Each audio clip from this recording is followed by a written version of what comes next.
Howdy everyone, it's me once again, the one and only Killer Rodan.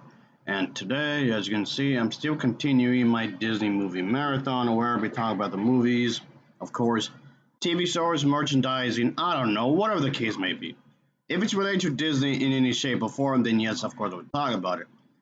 So, okay, let's just get straight to the damn point, shall we? Because this entire thing is pretty ridiculous. So yes, of course, I took another visit to the Jehovah's Witness website because they're a bunch of bastards as far as I'm concerned. And even though there's been multiple adaptations of Snow White, they seem, for whatever reason, want to take a stab to their version of it, of course. Yes, I'm talking about the original one, of course. What's my opinion about the remake? It looks like ass, okay? It looks like straight up ass. For the remainder of the video, I'm going to just refer to the original film from the 1937, which is often considered to be one of the greatest films of all time. So that's probably why they want to pick at it. Anyway, they live happily ever after. I'm going to say this real quick, folks. Yes, spoilers ahead for the original 1937 of Snow White and Seven Dwarfs. Okay, I don't know how anyone couldn't see this film by now because it made Disney famous and it came out in like 1930s. So if you're one of the few minority individual small group of people who haven't seen this film, I'm letting you know right now there'll be some major spoilers. So you've been warned. I mean, what? You've been living under a rock all this time? What's happening here? What's the matter with you? Anyway, like I was saying, in the grand scheme of things, they got offended by the movie. That's it, really. They got offended by the movie. So anyway, it goes into the whole backstory where this was originally a movie that was adapted from the Grimm Fairy Tales book, and okay, that's true, but so what? But once upon a time in the middle of the winter when the flakes of snow were falling like feathers from the sky, a queen sat at the window. So, okay, what does that have to do with anything? But okay. In other words, the simple message of the film centered around the idea of the evil must be stopped, of course. And of course, the fairest of them all, who looks more, which, yes, of course, doesn't make the villain of the story really. She's in, what's the word? Vain? Yeah, she wants to be the most beautiful, the most gorgeous woman of the entire land, and the entire world.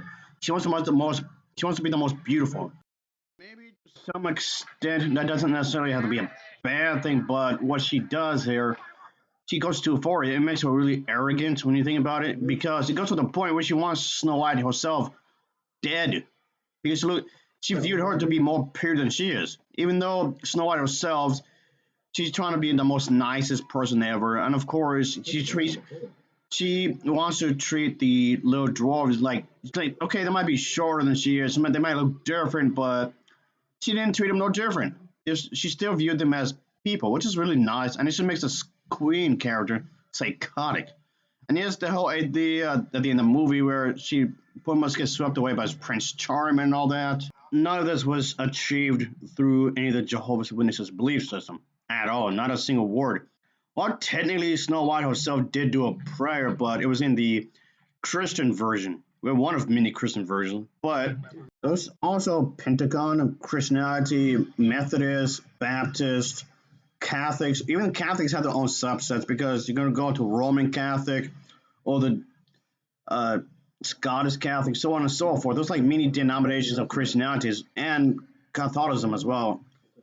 And Christian nationalists as well, folks, by the way. Ugh.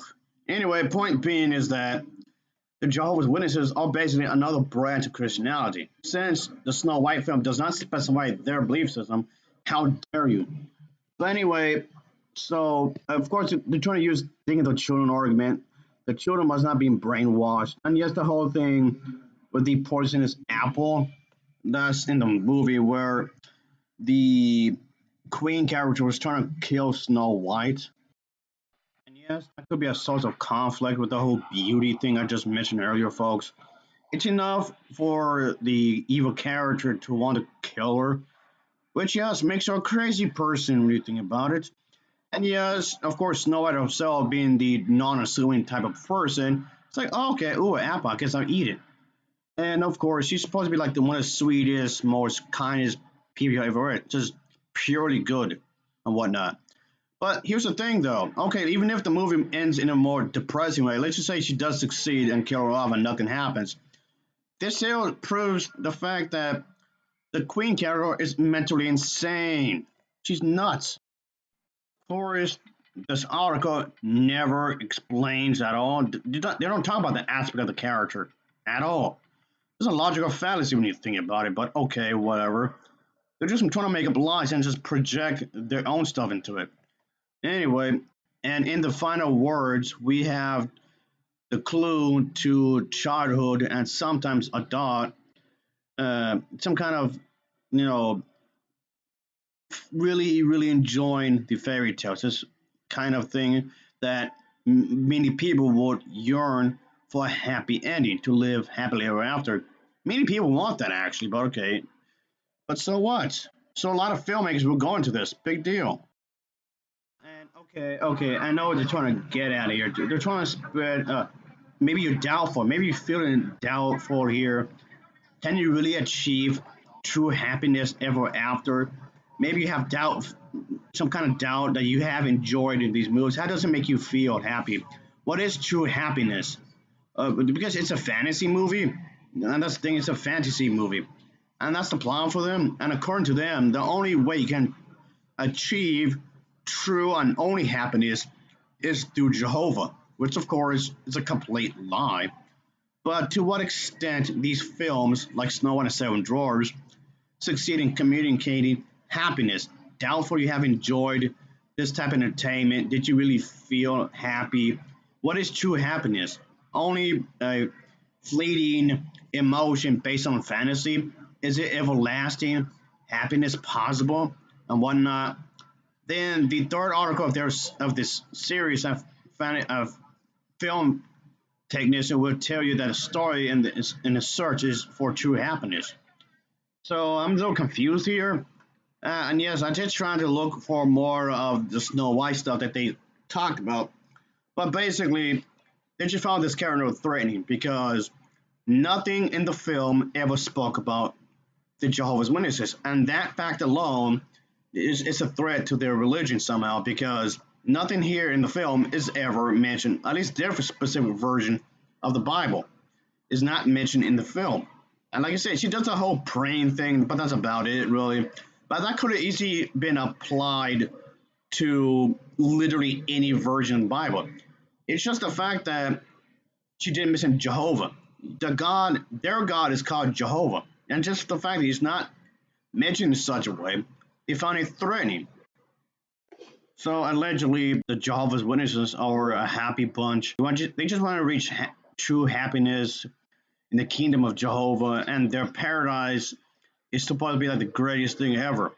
And the only way to achieve the actual true happily ever after is through the religion, which just sounds like controlling people when you think about it, which at the end of the day, that is, do that.